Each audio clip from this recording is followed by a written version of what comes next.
no va a existir base política, no va a existir base militar, no va a existir base cultural, no va a existir base biológica, no va a existir base de ningún tipo de la armonía entre los seres humanos. La única cosa que sirve de una base de las relaciones armónicas de los seres humanos es el ser hijo de Dios. Y cuando no existe eso, no existe armonía.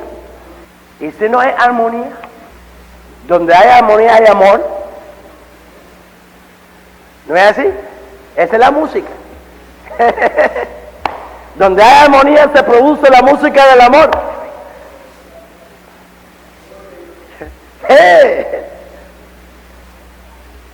Se produce la música del amor y se produce la música de las virtudes, porque el amor es la virtud de la práctica del amor.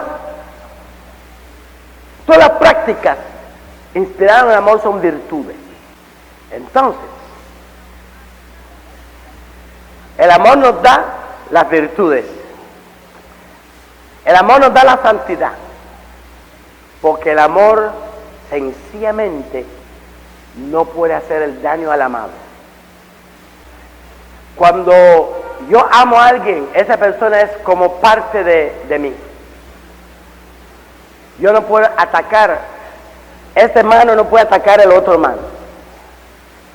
Porque, o una parte de mi cuerpo no puede atacar a otra parte, porque todas las partes del cuerpo pertenecen al mismo organismo, al mismo complejo. Y por tanto, ninguna parte puede atacar a la otra parte o dañar a la otra parte. Antes de nosotros atacar a alguien, tenemos que eliminarlo en el corazón. Tenemos que distanciarlo de nosotros por dentro para atacarlo por fuera. Siempre cuando nosotros atacamos a alguien o dañamos a alguien, esta manifestación exterior de daño o de ataque es señal de que interiormente nos hemos dividido de esa persona y lo hemos distanciado espiritualmente de nuestro corazón. Entonces, donde hay armonía hay amor, y donde hay amor hay virtud, y donde hay virtud hay santidad, y donde hay santidad hay felicidad. Porque lo que nos hace infeliz es el miedo del daño. Y donde hay santidad, nadie tiene que tener miedo de ser dañado. Y al no tener miedo de ser dañado, ¿somos qué? Felices.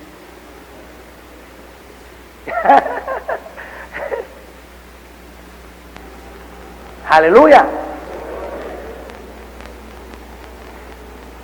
Ahora bien, cuando Dios hizo al hombre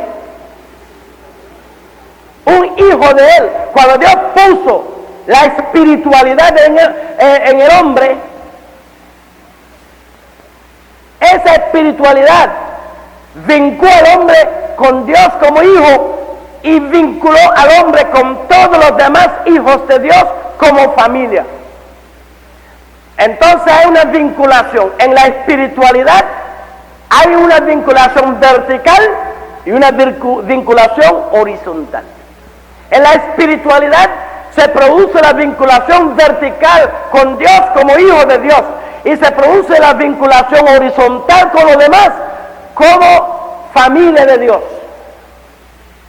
Y en esa vinculación vertical y horizontal está la armonía, está el amor, aleluya, están las virtudes que se purifican. En todo lo que están en esas vinculaciones está la santidad y está la felicidad. Fuera de esta vinculación vertical y horizontal no puede existir ni armonía, ni amor, ni puede existir virtudes, ni puede existir santidad, ni puede existir felicidad. Lo que yo estoy explicando es que la espiritualidad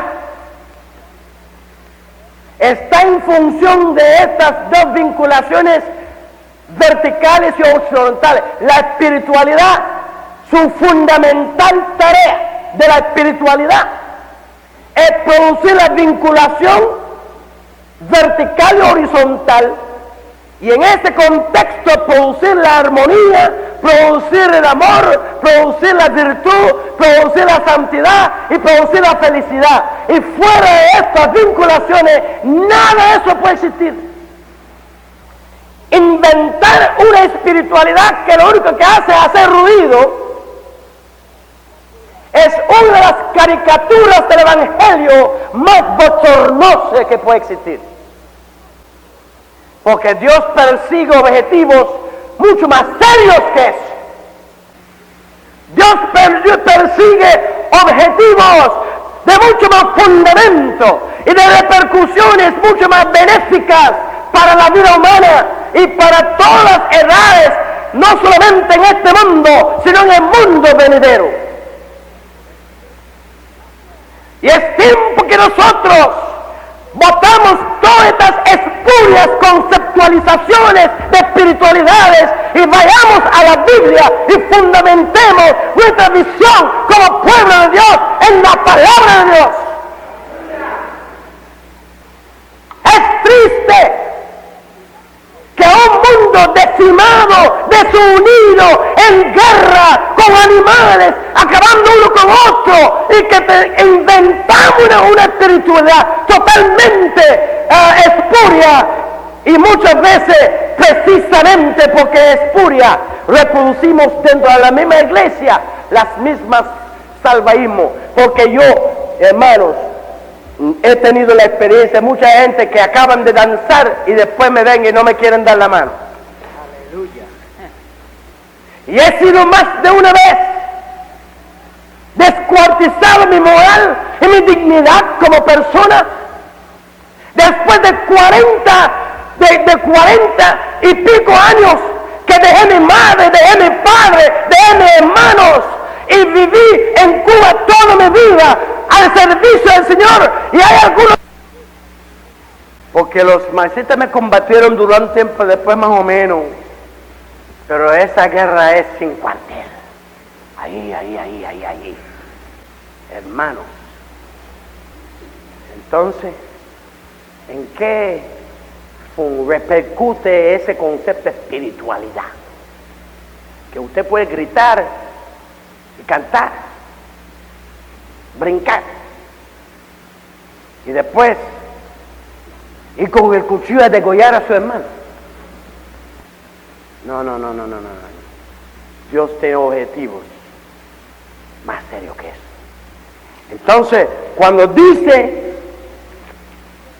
que Dios puso su espíritu en el hombre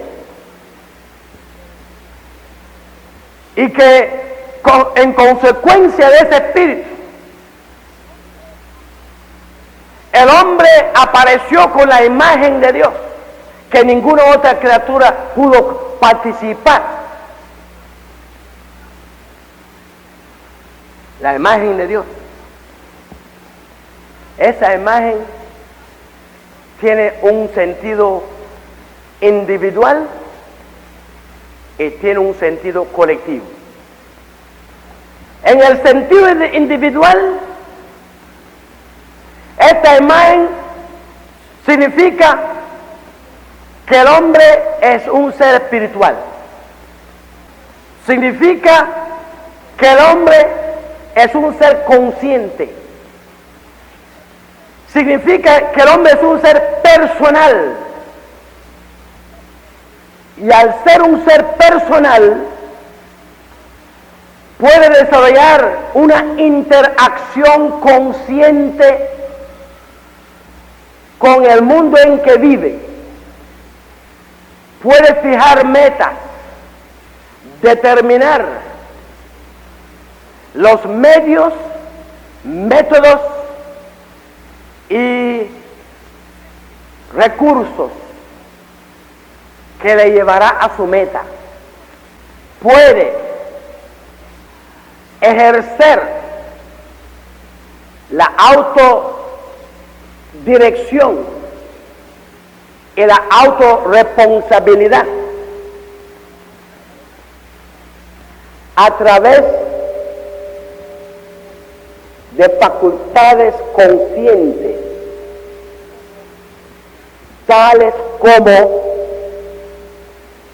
la inteligencia, la sensibilidad y la voluntad, que cuando es un ser espiritual funcionan bajo la unción del Espíritu Santo. Es decir, que si esa persona es un ser espiritual, su inteligencia es una inteligencia ungida, su sensibilidad es una sensibilidad ungida, su voluntad es una voluntad ungida. Y la unción es a las facultades lo que el telescopio es a los ojos naturales y lo que el microscopio es a los ojos naturales. Cuando las facultades funcionan ungidamente, lo mismo pueden penetrar a profundidad que funcionar con un alcance completamente fuera de lo normal en relación con lo que esas facultades sin la unción puede hacer. Hay muchas personas que conciben la espiritualidad como al margen de la inteligencia, al margen de la sensibilidad, al margen de la voluntad. Y eso le hace caer en fanatismo. Cuando nosotros concebimos la espiritualidad al margen de la inteligencia, al margen de la sensibilidad y al margen de la voluntad, caemos en el fanatismo y a veces en el diabolismo. Es necesario que comprendamos que la espiritualidad bíblica llega al hombre a través de la presencia del Espíritu Santo en su vida, no para hacer a un lado lo que Dios creó, porque cuando Dios le dio esas facultades, no le dio como adorno, sino para hacer un papel en su vida. Y entonces la presencia del Espíritu Santo en la vida espiritual no es para hacer al hombre vivir al margen de esas facultades, sino es para que la unción del Espíritu estuviera sobre esas facultades. Al hombre desarrollar, el hombre está capacitado para desarrollar su vida de una manera acertada. La imagen de Dios también se manifiesta en el hombre en su sociabilidad. Dice la Biblia que Dios es a la vez un individuo y una comunidad. En la naturaleza coincide el principio de la individualidad y el principio de la comunidad, porque Dios es tres en uno. Dios actúa a la vez como individuo y actúa a la vez como comunidad. Y esa vida trinitaria de la divinidad es una vida de amor. Por eso dice Dios es amor. Porque la estructura de su naturaleza, de ser tres en uno, es una perfecta armonía. Produce la música del amor en esa naturaleza constantemente. Entonces, si nosotros tenemos la imagen de Dios por nuestra espiritualidad, ese debe capacitarnos para que sumamos todas las distintas individualidad de cada uno de nosotros. Somos capaces de sumar todas esas individualidades para formar un todo indivisible en la cual se produce la vida del amor. Entonces, colectivamente reproducimos en toda comunidad humana sea chiquita o grande, a cualquier nivel, la vida de la comunidad, de la individualidad, la armonía de la individualidad. Y dentro de esa armonía de la individualidad se produce la vida del amor, que a su vez produce las virtudes, la santidad, la felicidad. Cuando Satanás mata al hombre espiritualmente, ese hombre no es capaz de entrar en una comunidad de la individualidad, ni con Dios, ni con los demás. Su individualidad se transforma en un arma en contra de los demás. Entonces, para afirmarse a sí mismo, es capaz de acabar con todo. El individuo que ha perdido la vida espiritual es un cáncer. No hay ninguna célula más próspera, no hay ninguna célula que ha tenido más éxito que la célula cancerosa. Es la que más ha crecido, es la que más grande es la célula más aprovechada de todas las células. Pero ha desconstruido todas las demás células en su alrededor para poderse construir. Ha saqueado a todas las células que están en su alrededor para poderse construir. Ha puesto en peligro el bienestar del organismo por poderse construir. El hombre muerto es un cáncer en el universo de Dios. El hombre muerto es un cáncer en la célula de la creación. Es un ego con hambre insaciable que desconstruye todo lo que está en su alrededor y lo pone en función de sí mismo, y que acaba y desola y es capaz de destruir y desmontar y todo lo que está en su alrededor por tal de... Entonces es la célula más próspera, es la célula más grande, es la célula de más éxito. Lo que todo en derredor se muere como el precio de ese éxito. La Biblia habla de las obras de la muerte. Las obras de la muerte. El hombre en el pecado, con el signo de la muerte espiritual sobre su alma, convirtiéndose en vez de un hijo de Dios que trabaja dentro del marco de la familia de Dios, y que su individualidad no se pone como negación del bien común o negación de algo que se persigue comúnmente. En vez de ser negación de lo común, es un factor de lo común. Cuando el hombre tiene espiritualidad de verdad, su individualidad no es negación del común, no es antítesis del común, no es una amenaza a lo común, sino es un factor contribuyente al bien común, a la misión común, a la vocación común. Pero cuando el alma está en pecado y pierde la espiritualidad, y sobre ese alma está el signo de la muerte espiritual, todas las facultades trabajan en función de la muerte. Todas las facultades trabajan en función de la muerte, y todas las obras de esa persona están en función de la muerte, porque está en función de construirse a sí mismo a expensas de todo lo demás. Y eso es las obras de la muerte de la cual habla la Biblia. El pecador se construye a sí mismo y se desconstruye todo lo demás. ¿Y qué pasa? Cuando yo me doy cuenta que ese individuo se está construyendo a sí mismo y me está desconstruyendo a mí,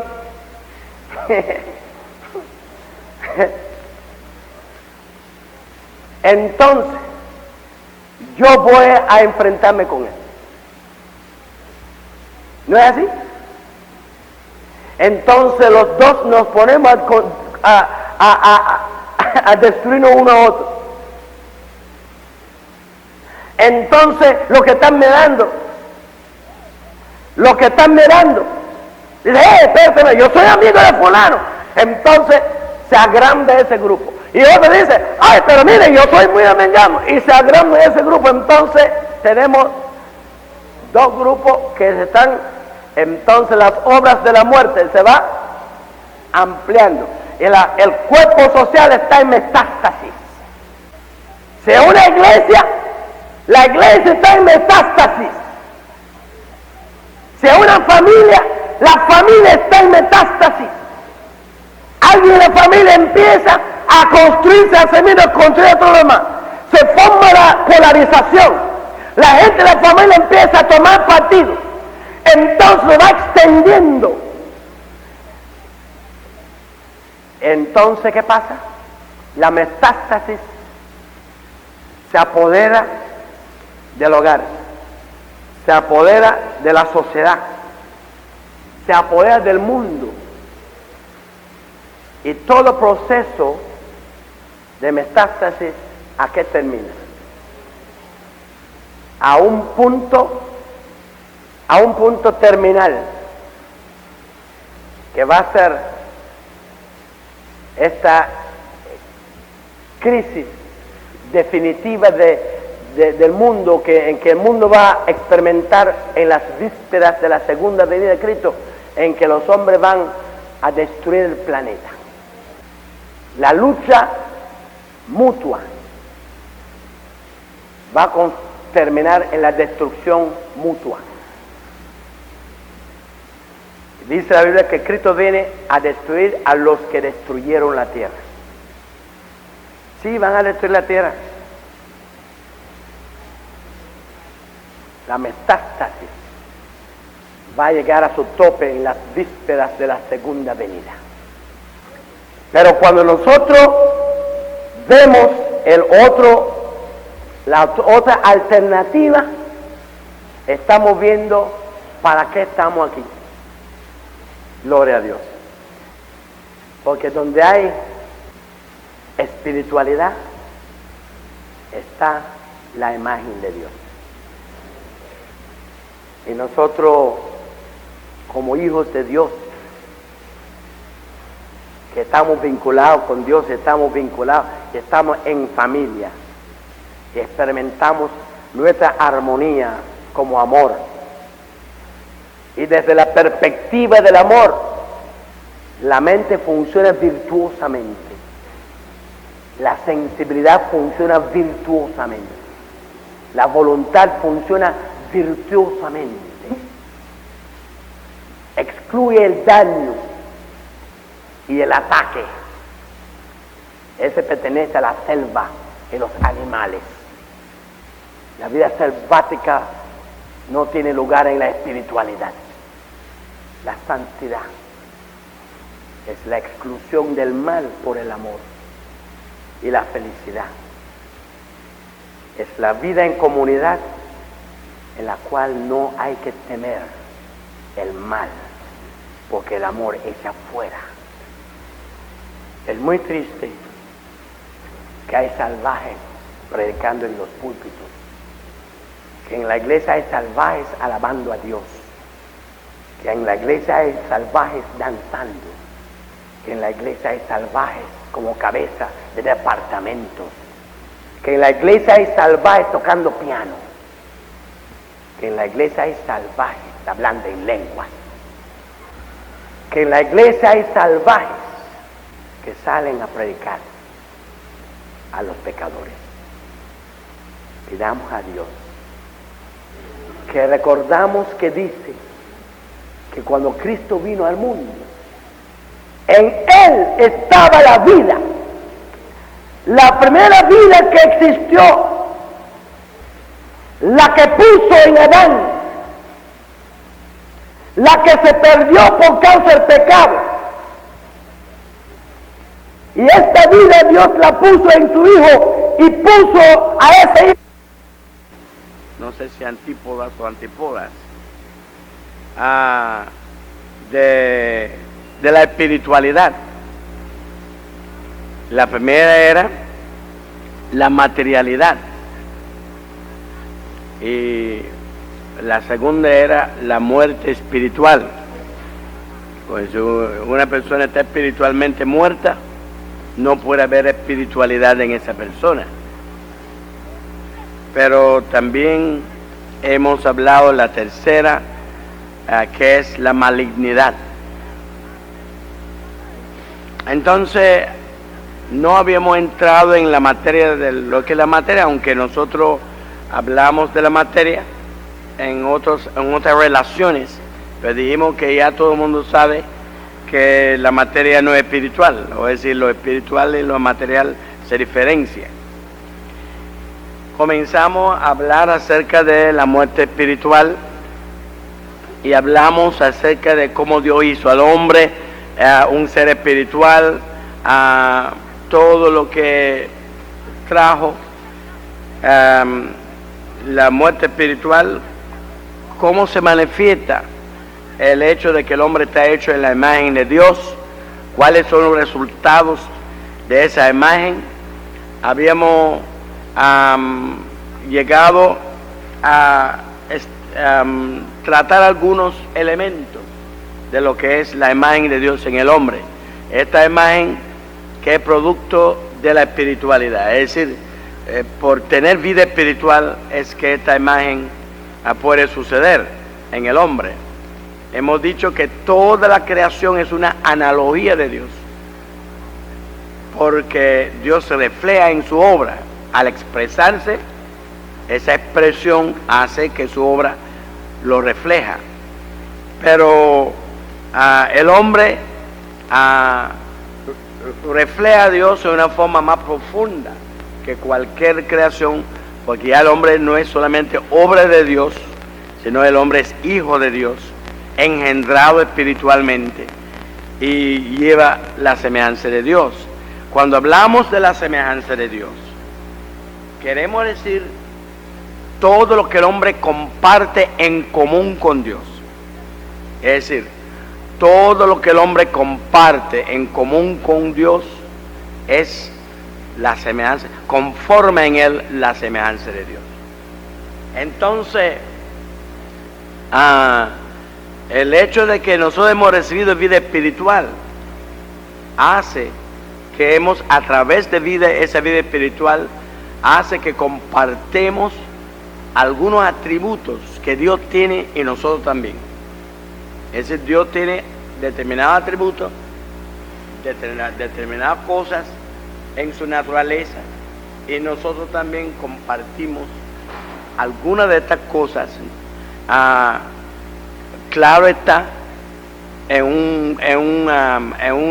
una escala inferior a como Dios la tiene. Lo que Dios tiene en grado máximo, nosotros tenemos un menor grado. Bueno, ojalá que hubiera un botoncito en cada cristiano para encenderlo.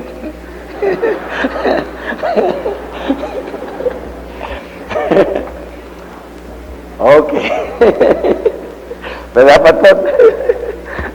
Sería bueno, ¿eh? Ok.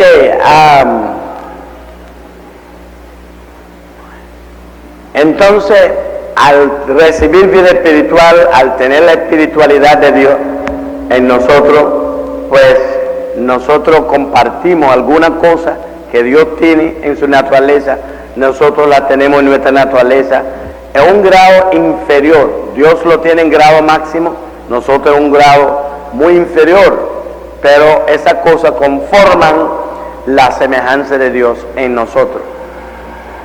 Esta semejanza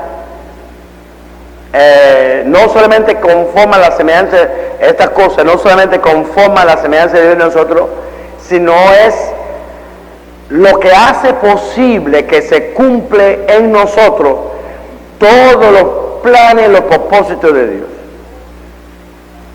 Es decir, no hay ningún plan o propósito de Dios que Dios tiene con el hombre que no está condicionada por la espiritualidad.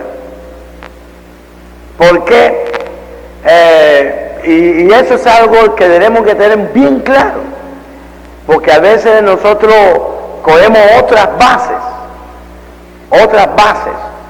la teología, la organización, las finanzas,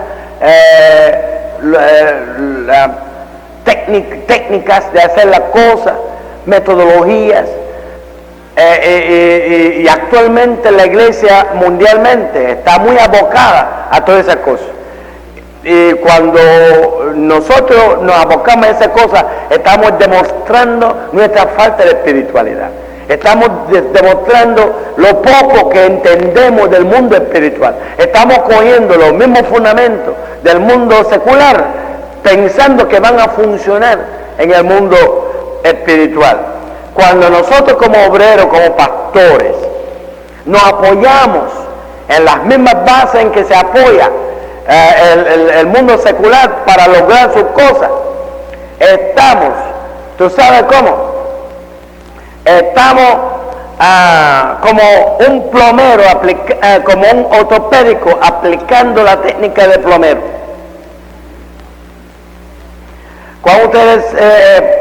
¿Cuándo ustedes les gustaría?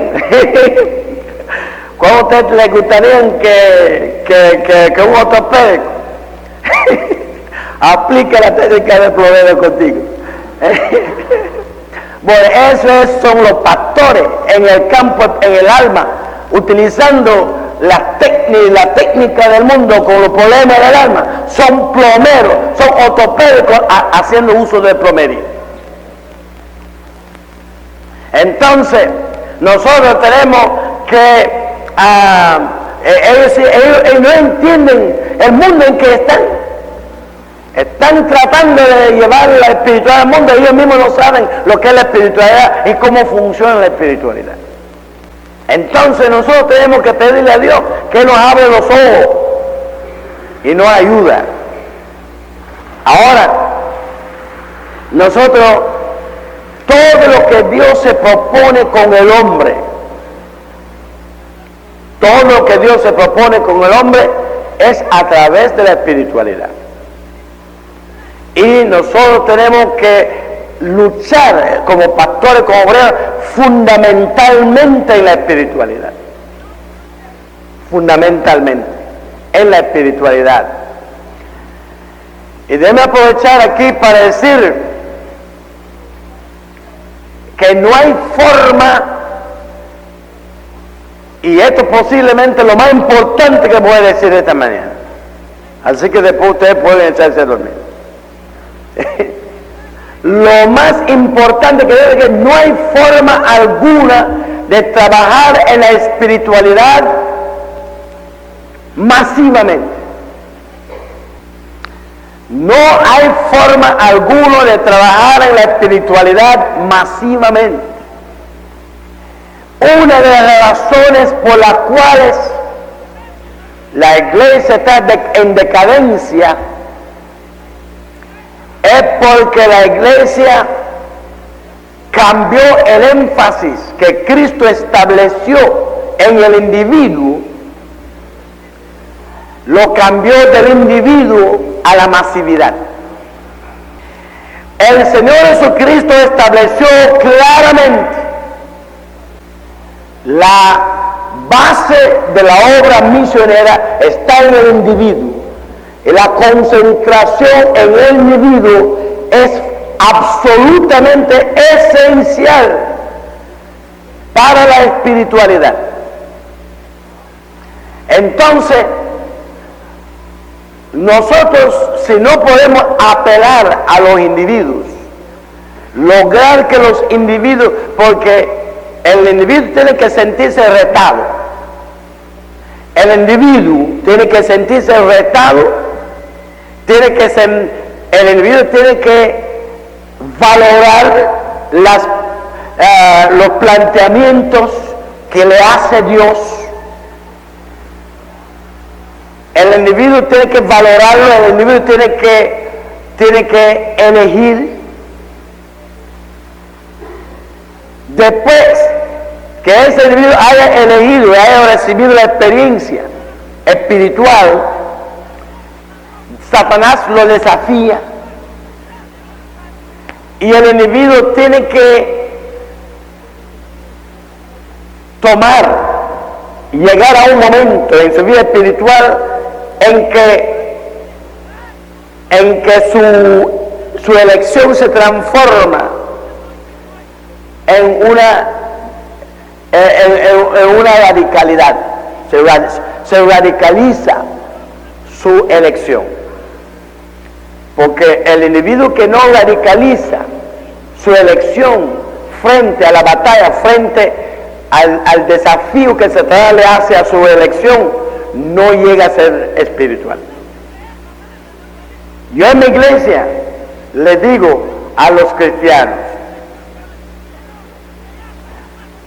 estar decidido no es tomar una decisión.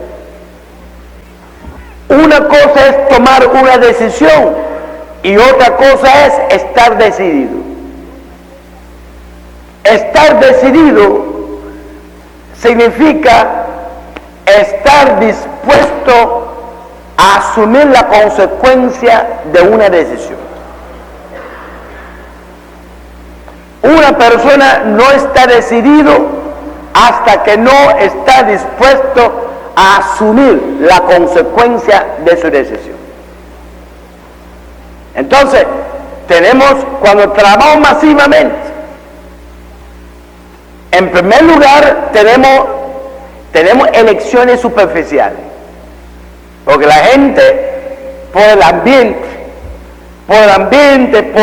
por todo, se vuelcan emocionalmente hacia eso, pero no porque tienen una clara elección personal, sino porque hay un ambiente que lo ha, es decir, que están en la deriva, están a la deriva. Hay quien llega a Cristo a la deriva, flotando en una corriente que la iglesia le crea. La iglesia le crea una corriente y la persona llega a Cristo flotando. Ninguna persona que llega a Cristo flotando en una corriente es cristiano. Ninguna persona que llega a la iglesia y que llega a la profesión cristiana flotando en una corriente es cristiano. Ser cristiano es una elección, y una elección no se hace flotando. Por eso es incorrecto formar un ambiente excesivamente emocional en la iglesia.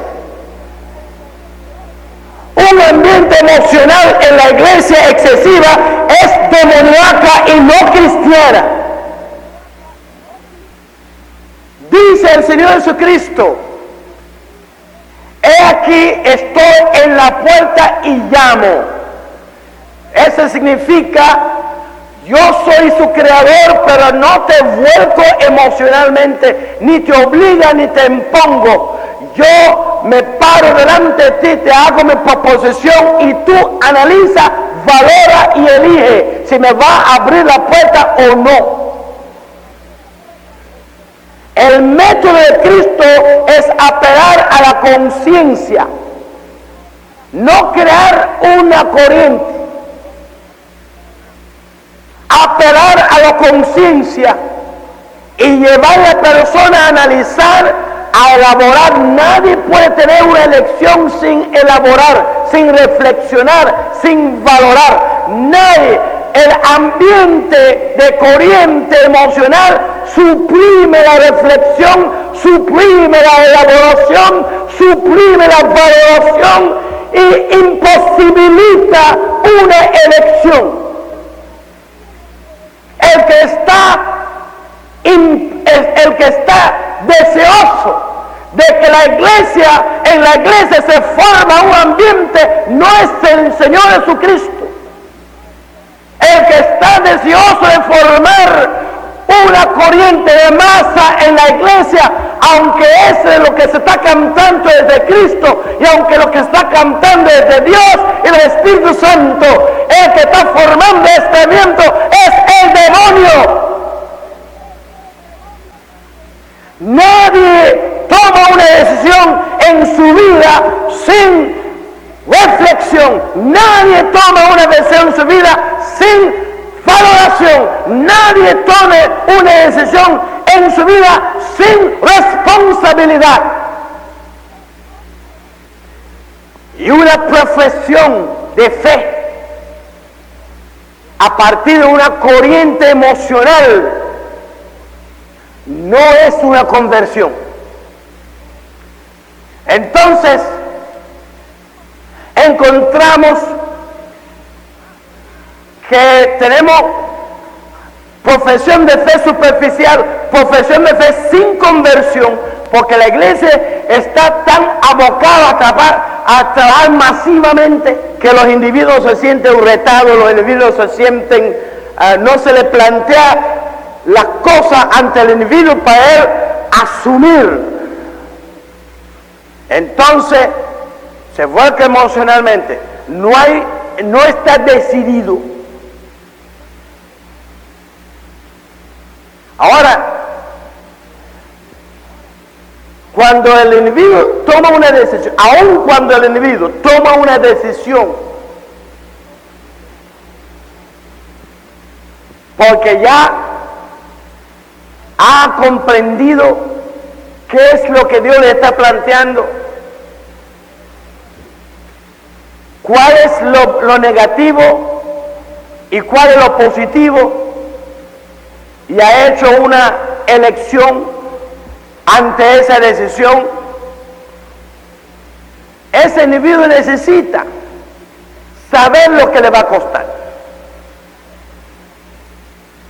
Y esa otra cosa, entre los pastores, los concilios, las iglesias, están hundiendo a los cristianos.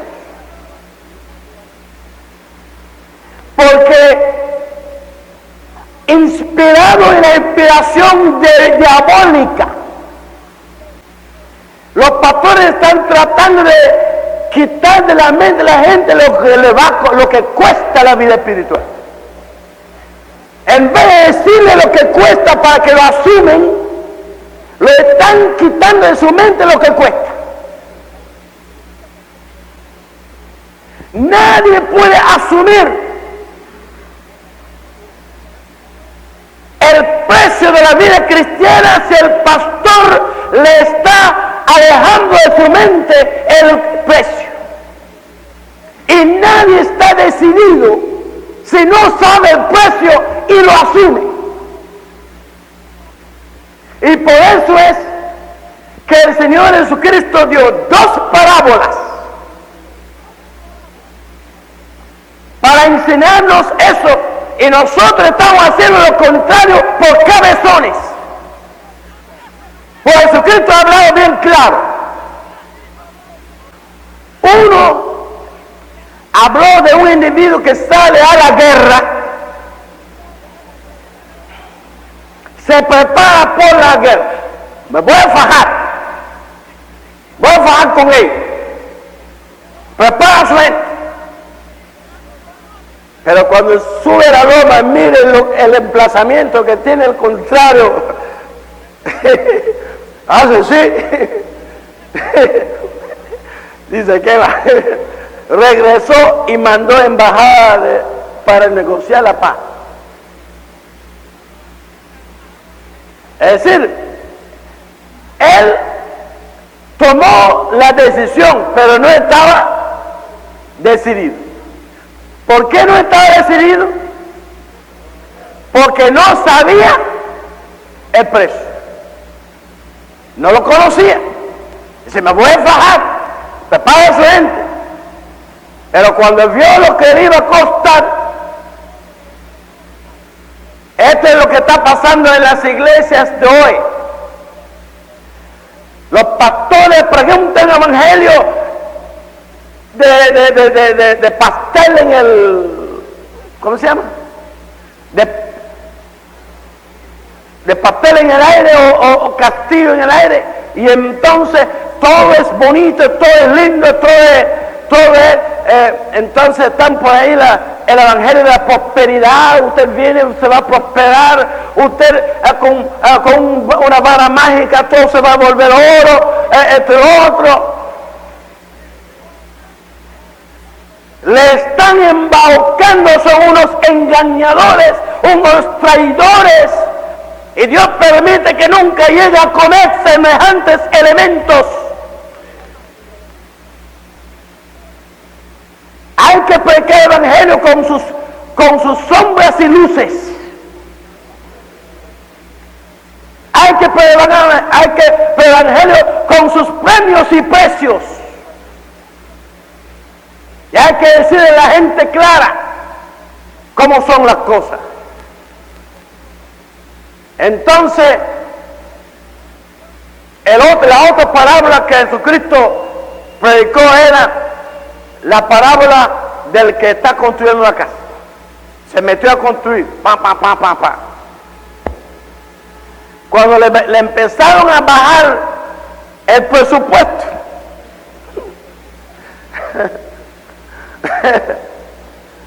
dice, caramba, yo no sabía que se iba a costar esto. Entonces dice el mundo, no pudo terminar. Cantidad de iglesias que están a medio hacer y nunca van a terminar. El proyecto que Dios tenía con esa iglesia se queda a medio camino y nunca va a terminar. ¿Por qué? Porque lo que tienen que decir el presupuesto de la gente lo están escondiendo y a veces están mintiendo a la gente. Que la gente no está asumiendo y nunca van a terminar, porque ningún proyecto va a terminar hasta que la gente no lo asume. Entonces, el Señor Jesucristo no solamente nos ha indicado en su enseñanza de que tenemos que hablar claro a la gente, sino lo ha ejemplificado en su conducta. Las personas llegaban a él, maestro, te voy a seguir. Espérate un momento.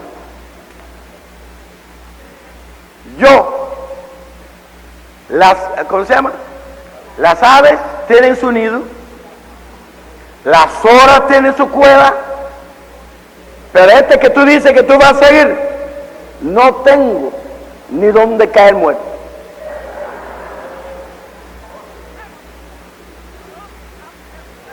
Va a estar peor que las aves.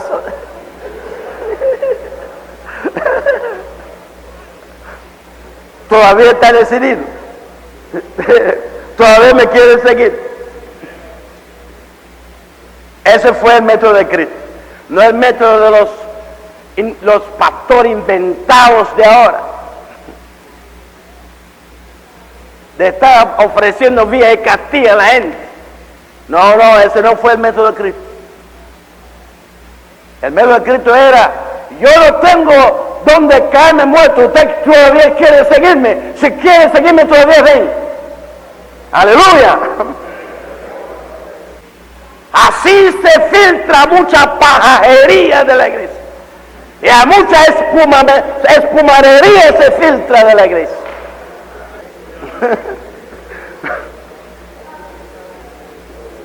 Hay quien está predicando hasta Java.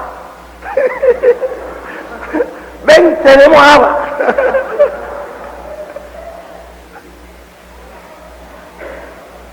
¿Qué clase de gente? Entonces, hermano, el Señor a uno le dijo, oiga, usted me quiere seguir, tiene que odiar a madre, padre, hermano, tiene que dejar su casa, tiene que dejarlo todo, y tiene que, y si tú te decides, entonces ven y hablamos. ¿Qué te parece, hermano? Es así como Cristo lo hizo.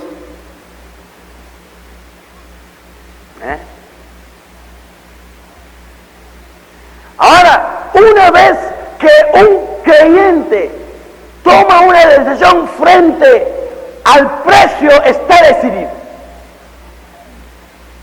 Cuando un creyente toma una decisión conociendo el precio, conociendo el presupuesto de la vida espiritual, cuando una persona toma una decisión conociendo el presupuesto de la vida espiritual, esta persona está decidido, y Dios hace planes con los decididos. Los planes de Dios es con los decididos, no es con la espuma y la paja, es con los decididos. Los planes de Dios es con los decididos. Es decir, que Él no pensó que todas esas profesiones eran reales.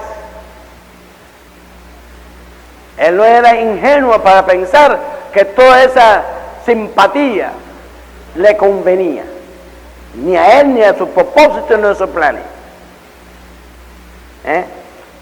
Entonces dice, no tenía necesidad de que nadie le diese testimonio al hombre, porque él sabía lo que había en el hombre. Él sabía todo lo que hay en el hombre para obstaculizar la espiritualidad, para que él sabe lo que hay en la naturaleza humana, que se opone y que estorba que él puede llegar a la espiritualidad. Y por tanto él, aunque él ve ese entusiasmo y esa masividad en la simpatía con él, pero él sabe que en el fondo de toda esa gente hay mucha limpieza que hay que hacer. Y él sabe que hay mucha paja y mucha espuma y muchas cosas dentro de toda esa masividad, que él tiene que ir seleccionando eso, lo que sirve para su obra.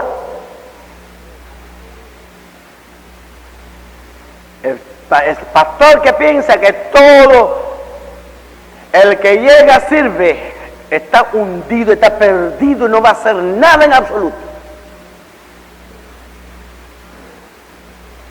Tiene que saber que la congregación es una candidatura.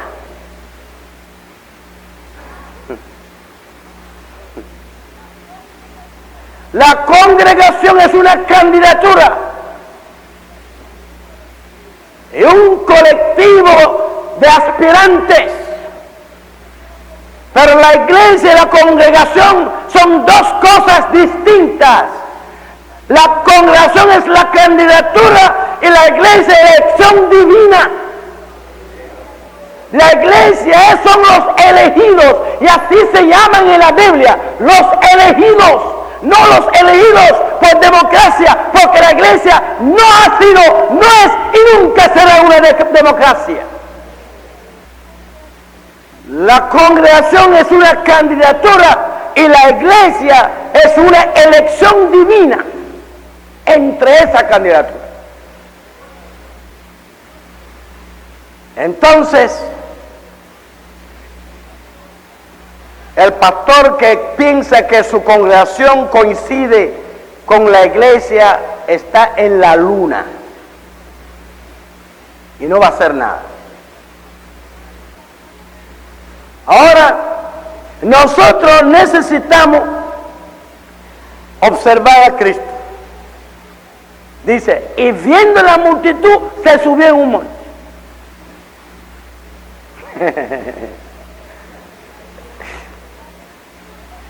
La multitud de la candidatura. Y él va a elegir. Aleluya. Y cuando estaba sentado ahí en posición de elección, vinieron a él los que después contribuyeron en su apostolado. Utilizó la loma como un filtro. Los que tomaron lo que Los que tomaron decisiones de seguirlo quedaron en la planicie, y los decididos sudaron la camisa. Aleluya. Los que no solamente habían tomado decisiones se quedaron en la llanura, pero los que estaban decididos sudaron la loma, subieron la loma. Estas iglesias que aprenden a los cristianos a hacer pichoncitos con el pastor y los diáconos trayéndole todo y embutiéndole en la boca, y nada más que tienen que abrir el pico, están equivocados. Una iglesia de pichones, todos abriendo la boca para que le embuten, no es una iglesia. Una iglesia tiene que estar constituido de personas que sudan la camisa, que están dispuestos a subir la loma. Hay gente que viene a la iglesia con malas costumbres, de parásitos, parasitando a todo lo que está en su alrededor. Ningún parásito puede ser espiritual. Ningún parásito nace de nuevo. Ningún parásito es hijo de Dios. Ningún parásito puede ser misionero. Ningún parásito es pastor. Ningún parásito es siervo de Dios. Para llegar a donde Cristo no puede instrumentar a la gente para ir a la loma, buscar helicóptero y buscar elevador. Nadie llega a donde está Cristo en helicóptero, o llega a donde está Cristo en elevador, o instrumentando a otros para ir sobre los hombros de otros. Nadie puede ir a los Cristo sobre los hombros de nadie. Tiene que sudarse tu camisa. Y cualquier aire. Alguien parece que no está de acuerdo conmigo.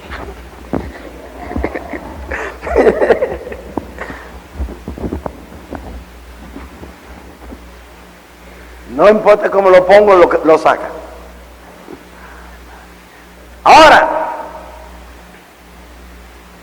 hermanos, nosotros necesitamos estar decididos para realmente llegar a una experiencia espiritual, para que Dios haga de nosotros los siervos, los pastores, los obreros que Él quiere. Y el pastor que comprende eso va a dejar a un lado su mentalidad de trabajo de masa. Vivimos en una época que trabaja con las masas. Yo me acuerdo cuando era jovencito, la gente entendían el camino a la prosperidad, como usted trabajando, ahorrando su, ahorrando su dinerito. Este mes usted tiene 10 pesos, el mes que viene usted tiene 40, entonces el año que viene usted tiene 100, el otro año usted tiene 400, y entonces cuando usted llega a tener cierta cantidad, usted pone un negocito, y entonces el negocito el otro año está un poquito más grandecito, y el otro año está un poquito más grandecito. Entonces dentro de X años usted llega a tener algo que la gente dice: ay, mire, fulano. Eso es cuando yo era chiquitico. Ahora no, la gente empieza en arriba.